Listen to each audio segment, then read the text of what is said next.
You are watching Poonch Live.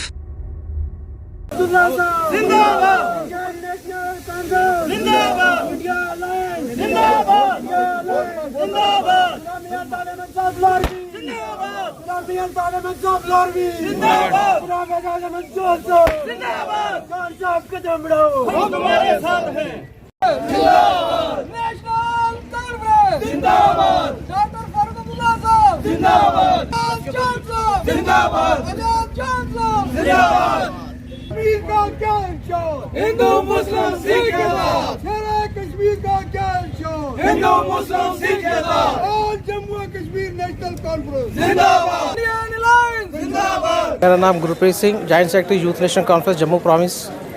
आज यहाँ पे जब सेलिब्रेशन आज ये जो सेलिब्रेशन है, ये जो रजौरी पूंछ अनंतनाग की जो सीट है उसकी जो जीत की खुशी में जो है सेलिब्रेशन यहाँ पे नेशनल कॉन्फ्रेंस के यूथ की तरफ से नेशनल कॉन्फ्रेंस की जो जितने वर्कर हजरात, सीनियर हजरात सब इकट्ठा होकर जो है वो सेलिब्रेशन कर रहे हैं। मैं ये समझता हूँ कि ये जो जीत है हमारी बहुत बड़ी जीत है। जैसे लोगों ने समझा था कि कुछ ही मात्रा में जो है मियाँ साहब शायद हो सकता है ये अपनी कामयाबी कुछ ही वोटों की गिनती पे जीत सके। मुझे लगता है कि ये इंडिया की सबसे बड़ी और लंबी चौड़ी लीड जो है लेके जो वो आगे आए हैं। आज बाग हुसैन राठौर, डिस्ट्रिक्ट प्रेसिडेंट नेशनल कॉन्फ्रेंस पूंछ। आज के इस मौके पे मैं अपने पूरे पूंछ के जितने हमारे मेंढर हो, सुनकोट हो, पूंछ को सभी वर्करों को आज दिल के हमें गहराइयों से मुबारकबाद पेश करता हूँ। शुक्रगुजार हूँ इन लोगों का कि जिन्होंने 1 महीना इलेक्शन कैंपेन चली, इसमें बहुत बड़ी मेहनत की, घर घर गए, डोर टू डोर पैगाम दिया कि आओ नेशनल कॉन्फ्रेंस के साथ जुड़े। और दूसरी बात ये थी कि मैं कायदे सानी डॉक्टर फारूक अब्दुल्ला का और उमर अब्दुल्ला साहब का मशकूर हूँ कि जिन्होंने एक बेदाग लीडर को हमारे सामने पेश किया, जिस पे कि सभी लोग, सभी बिरादरी वाले लोग मुतफिक हुए। और आज हमने उसी का ये सिला है कि हमने बहुत बड़ी भारी अक्सरियत में मियां अल्ताफ़ साहब कामयाब हुए हैं। और हमें आज से ये कोशिश करनी चाहिए कि आगे भी हम आपस में एक दूसरे के साथ जुड़ के चलें, सारे लोग जुड़ें, तब ही हम कामयाबी की तरफ जा सकते हैं। शुक्रिया। आज बहुत ही एक ख़ास करके कहूँगा अनंतनाग, रजौरी, पुंछ के लोगों के लिए एक बहुत ही खुशी की घड़ी जो है आज यहाँ पे हुई है। और ख़ास करके जो बीजेपी ने जम्मू कश्मीर के अंदर 370 35A तोड़ा और जो उनकी पॉलिसियाँ जम्मू कश्मीर में रही, जिसमें आम आदमी जम्मू कश्मीर का जो है वो पिसा, उनको बहुत मुश्किलात का सामना देखना पड़ा। उसी की वजह से आज जम्मू कश्मीर में मैं समझता हूँ कि लोगों ने अपना फ़ैसला जो दिया, उस जो 5 अगस्त 2019 को फ़ैसला हुआ उसके ख़िलाफ़ दिया।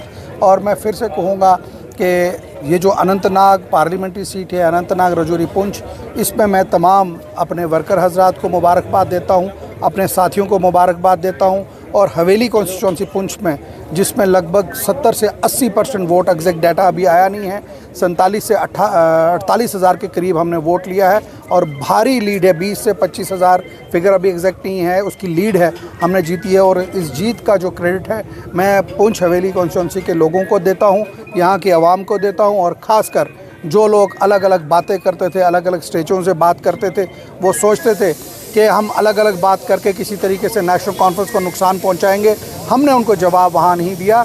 आज जम्मू कश्मीर के लोग और नेशनल कॉन्फ्रेंस में वर्करों ने इस इलेक्शन वोट में हिंदू मुस्लिम इत्तेहाद दिखा के अपना जवाब उनको दिया है, उन ताकतों को, कि उनको हार का मुँह यहाँ देखना पड़ा।